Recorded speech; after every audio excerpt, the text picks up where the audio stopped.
محترم دی رسول الله صلی الله علیه وسلم دی مبارک سیرت بیان شروع تر دې د پرمون خبر رسول او چې رسول الله صلی الله علیه وسلم ته حبب الخلا دا جداواله چې دا یوازواله دا وی ته الله خو کړل د خلکو مجلس کې کېناستل د دومره خواږه نه وو بلکې ځان ته وناسو د الله په عبادت او د الله رب العالمین په کائنات او د هغه وخت سه عبادت دا به کول کائنات د الله کې به فکر او خاص کول د الله نشانه به کتل دغه سلسله تر څلويخ تو کالو ته نبی صلی الله علیه وسلم ورسېدل او دا څلويخ کال چې دی دا عمر د نبوت د اکثریت الله چې انبیاء علیهم السلام ته نبوتونه ورکړي نو اکثر وته په دې عمر کې ورکړي دغه عمر کې دا انسان ذهن وجود دا پوخوالی ته ورسې نو دې کې څلويختم کال نبی صلی الله علیه وسلم باندې اول نو وਹੀ نو شروع رسول الله صلی الله علیه وسلم دغه شي غار حرا ته تل خرچه به یوړل او بیا به واپس راغله کور ته د خرچې د پاره رسول الله صلی الله علیه وسلم دغه د دوران کې یو بل سلسله د رسول الله صلی الله علیه وسلم شروع شو هغه دا چې رسول الله صلی الله علیه وسلم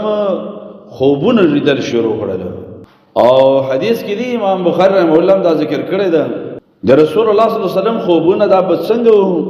نو حدیث کې دی چې لا ير الرؤيا الا جاءت مثل فلق الصبح رسول الله صلی الله علیه وسلم چې خوب ولید لکه د شپې نه نو سحر به هغه داسې راخکاره شو لکه دی دا تیاره و چې یو سپین سبا ته بالکل ښکارا راشي بالکل حقیقت و پای کې و پای کې به خرابواله نه و پای کې به دروغ نه و پای کې به د واقعي نه خلاف نه و بالکل اک شان د کار وکیدل او دا به بالکل داسې صفا او رڼا ولکه دی سحر د تیاره و چې وی دا او سحر سپین رڼا ته نه راولي دغه څه برابر بهر سره رسول الله صلی الله علیه وسلم باندې د خوبونو د سلسله دا شپږ میاشتې شروع ا دې وجه نبی صلی الله علیه وسلم فرمایي چې دا خوبونه چې دي جزء من 46 جزءا من النبوه نبوت خلاړه ختم شو خو شپږ څلوېښتمه عیسی پاتې ده د نبوت هغه څنګه ده الرؤیا الصالحه نیک خوبونه دي او شپږ څلوېښتمه علما دا بیانوي چې رسول الله صلی الله علیه وسلم ټول نبوت درویش کاله کړی بهر صورت رسول الله صلی الله علیه وسلم خوبونه لیدل هغه به د ورځې ښکارا کېدل تر دې چې هغه شپه را ورسېده د رمضان المبارک هغه شپه را ورسېده د رمضان میاشت ده روزي خو فرض نه دي خو دا رمضان خو د اوس نه رمضان نه ده کنه دا خو چې کله الله اسمانونه او ځمکه پیدا کړي دي دا ورځ نه دا رمضان ده دا شوال او ذوالقعده او ذوالحجه دا خو مخکله دي یوم خلق السماوات والارض الله ځمکه اسمانونه پیدا کړي دي نو دا رمضان نو د رمضان شپه ده او دغه ته الله ليله القدر ویلي دي جبريل عليه السلام راغله او رسول الله صلی الله علیه وسلم ته دی وحی ابتدا وشوله امت باندې الله د رحم دروازه کولا وکړه ځکه الله فرمایي وما ارسلناک الا رحمتا للعالمین اے نبی صلی الله علیه وسلم مونږ نه جوړ کړی ته مگر ټول مخلوقاتو لپاره رحمت او رسول الله صلی الله علیه وسلم فرمایي انما انا رحمت مهدات زد الله رحمت کما تاسو ته الله یو تحفه درکړې یم وګوره ورونو دا تحفه قبل اول پکاره کافر خو منکر دي د رسول الله صلی الله علیه وسلم رسالت نه مني نبوت نه مني هغه سپکاوي کوي هغه پر ټوګه ټکالږي الحمدلله مونږ خو هغه باندې ایمان راوړی نو اوس مونږ ته دې شکریا ادا کول پکار دي شکریا ادا وکړو چې الحمدلله چې الله مونږ د امریکایانو د کافرانو په کورونو کې نه پیدا کړ الحمدلله چې الله مونږ مسلمان په کور کې د اول نه پیدا کړی مونږ په دې پورې څه تکلیف هم نه کړی اگر چې دا بیا انسان ته پورا هغه لذت الله ورکوي عمر رضی الله قول مخکې ذکر شوی دی چې عمر رضی الله فرمایل چې لا يعرف حلاوه الايمان الا من ذاق مراره الجاهليه د ایمان خوند هغه څوک چې هغه د جاهلیت ترخصه کلی وي نو مونږ خو هغه نه لیدل خو په هر صورت الله نه بغواړو چې الله د دې رحمت یا الله د دې تحفه مونږ ته قدر راکړي چې د په ایمان راوړو د په هر یو سنت باندې عمل وکړو دا د ځان باندې د الله تعالی یو رحم وګڼو چې محمد رسول الله په امت کې الله پیدا کړ. نو جبرئیل علیه السلام هغه راغله رسول الله صلی الله علیه وسلم غار حرا کې دا ګوره د رسول الله صلی الله علیه وسلم څومره شجاعت او بهادری ده چې کله مکې ته لاړ شي، مکې نه تقریبا یو نیمه غنټه مزل رسول الله صلی الله علیه وسلم غره ته د جبل نور په سر کې غار حرا ده، نو هغه کې رسول الله صلی الله علیه وسلم یوازې شپې تیرولې. حال دا چې اوس ډېر غاڼه دم سړی نشي کولای، هغه وخت خلک هم دومره نه وو او رسول الله صلی الله علیه وسلم دومره بهادر او شجاع ده چې یوازې پای کې شپې تیروي. تر دې چې نبی هم یو حدیث کې دی یو کرته می یو میاشت تیر کړي و جاورت بحراء شهرا،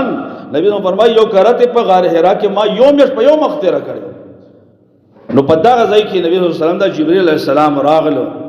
او دا وخت کې نبی هم د جبرئیل علیه السلام د انسان په شکل کې راغله. ځکه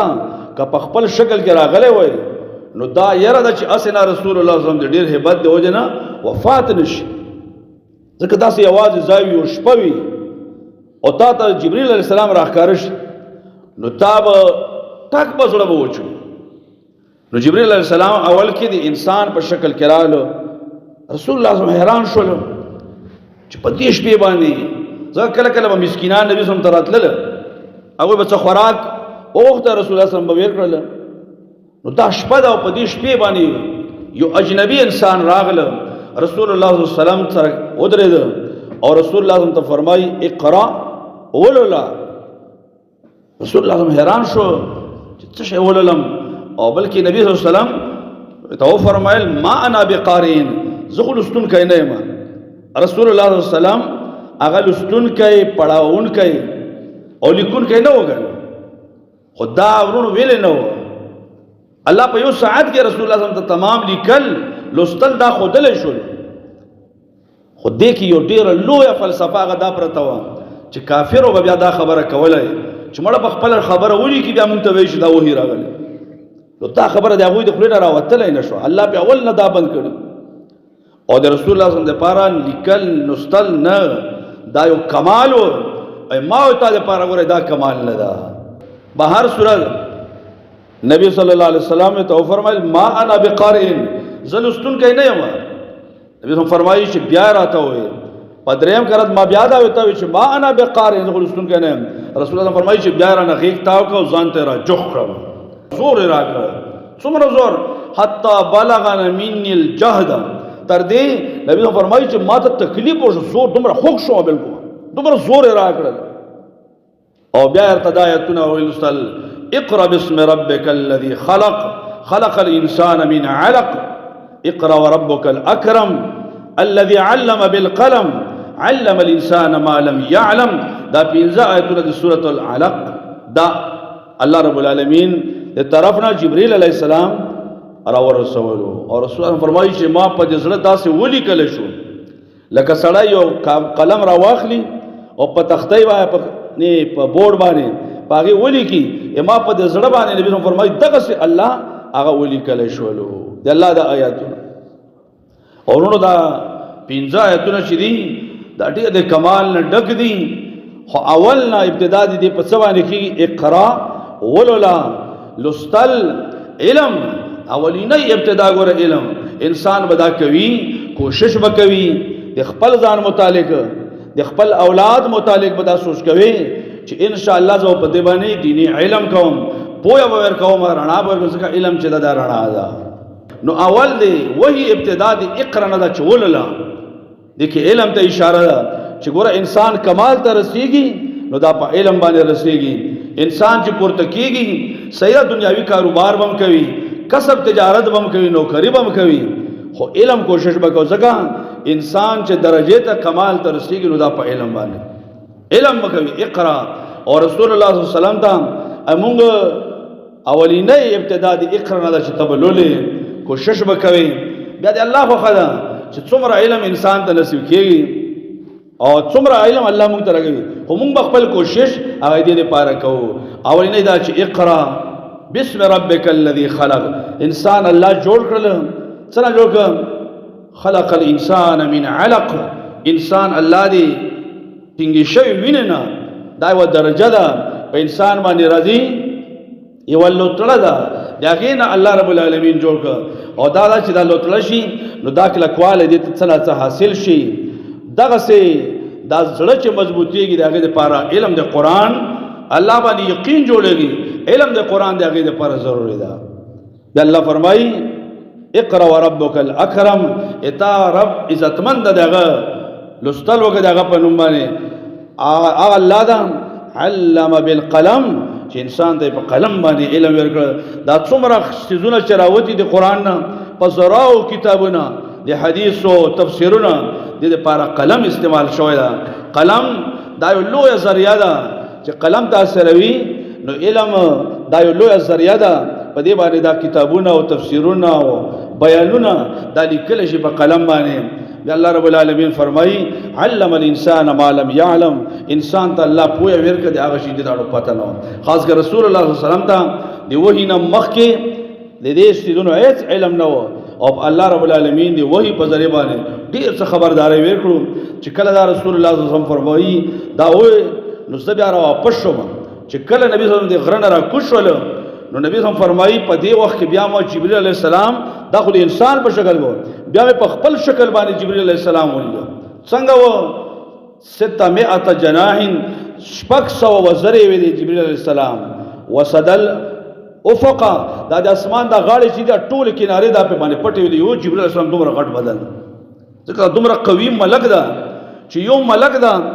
د کلی لاندې به وزر لاندې کړل او بر اسمانو ته ول واغځي به ولټکو لوط علیه السلام کړ دومره زور ده پکې. نو چې دا نبی هم فرمایل چې ما ولیدل نو په دا وخت کې په ما باندې ډېر سخته یاره راغله دومره یاره چې نه مخکې تللی شم نه وروسته تللی شم. نو هغه راته ووایي چې انک رسول الله ته د الله رسول یې و انا جبریل زه د الله جبریل یم هغه ملک چې انبیا علیهم السلام ته وحی راوړي ته الله رسول جوړ کړی زه ته استاد او پیغام راوړونکی جبریل علیه السلام و. نبی صلی الله علیه وسلم فرمایي چې کور ته نبی صلی الله علیه وسلم راورسېده نو داسې و